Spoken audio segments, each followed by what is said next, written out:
Le choc d'une rupture est difficile à encaisser, d'autant plus quand cette rupture, on ne l'a pas choisie. Si tu viens de subir une rupture ou même que tu es à l'origine de cette rupture, les jours et les mois à venir vont être compliqués. Et dans cette vidéo, je voulais te donner les 3 étapes à suivre pour t'aider à te relever après ta rupture.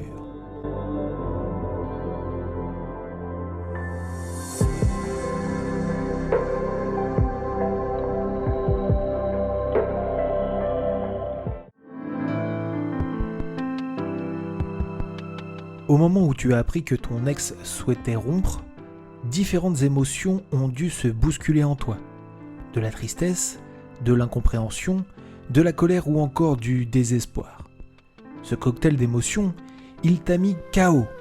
Un chaos émotionnel qui va te déstabiliser et qui risque de te faire agir de façon irrationnelle.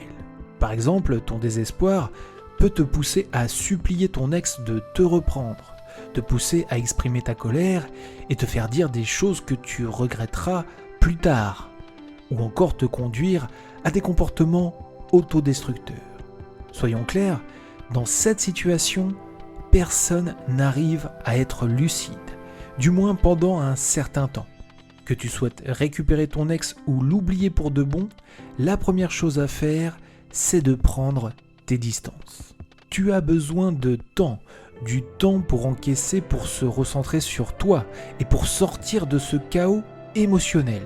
Le plus simple et le plus efficace dans n'importe quelle situation à venir, c'est de passer en silence radio. Et je te renvoie à la vidéo que j'ai dédiée sur le sujet pour t'aider à l'appliquer. Alors la prise de distance c'est bien, mais ça ne permettra pas de faire passer la souffrance que tu éprouves. La douleur émotionnelle d'une rupture, elle est inévitable. Et c'est normal de ne pas se sentir bien. Dans les premiers jours après ta rupture, ça sera compliqué de faire quoi que ce soit pour aller mieux. Ces jours sont donc simplement à laisser passer et à vivre machinalement. Pendant ces premiers jours, dirige ta vie comme si tu contrôlais un avatar dans un jeu vidéo. Assure-toi de faire les tâches que tu dois faire, concentre-toi sur ton travail et si tu as besoin d'extérioriser, repose-toi sur le soutien de tes amis et de ta famille. Passé ces quelques jours, il va falloir te remettre en route. Concentre-toi sur ta personne et tes objectifs personnels à court et à moyen terme. Mets de côté tes préoccupations sentimentales pour te concentrer sur les autres aspects de ta vie. Tu verras, tu commenceras à y voir plus clair sur la situation. Et c'est d'ailleurs pour cela qu'il est important d'imposer une prise de distance pour te permettre de prendre le plus de recul possible sur ta situation.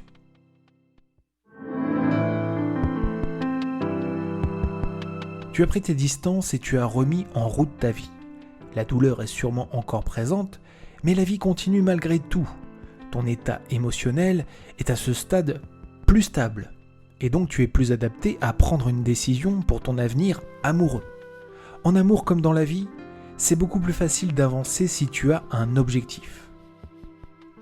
Tu dois donc définir le prochain objectif de ta vie sentimentale, et pour cela, 3 choix s'ouvrent à toi.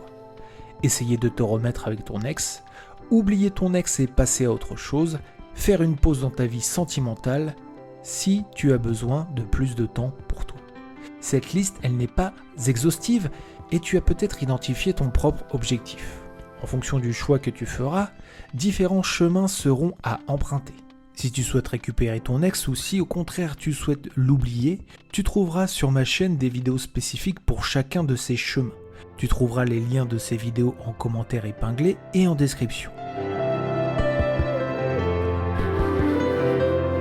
Quel que soit ton choix, je t'invite à travailler dans cette période sur ton indépendance affective. Tu dois réussir à faire passer ta personne et ton bien-être avant celui des autres, y compris avant celui ou celle que tu aimes. Car tu ne peux pas offrir ta dévotion et ton amour sans exigence. Ton amour, il se mérite. Si ton ex t'a quitté, tu as le droit de vouloir le ou la récupérer. Mais si tu en as fait une obsession, tu vas droit dans le mur. Ne t'inflige pas plus de souffrance que nécessaire et cherche à attribuer plus de bienveillance à ton égard. Courage, ça sera difficile, mais tu t'en sortiras. Merci d'avoir suivi cette vidéo, n'hésite pas à laisser un like pour nous soutenir, pour soutenir mon travail et t'abonner à la chaîne pour ne pas louper les prochaines vidéos. N'hésite pas non plus à consulter les différentes vidéos mises en avant dans la description et en commentaire épinglés, elles pourront t'aider. On se dit à très bientôt sur Cœur Brisé. D'ici là, prends soin de toi, à travers mes vidéos je reste disponible pour réparer, pour soigner ton cœur brisé.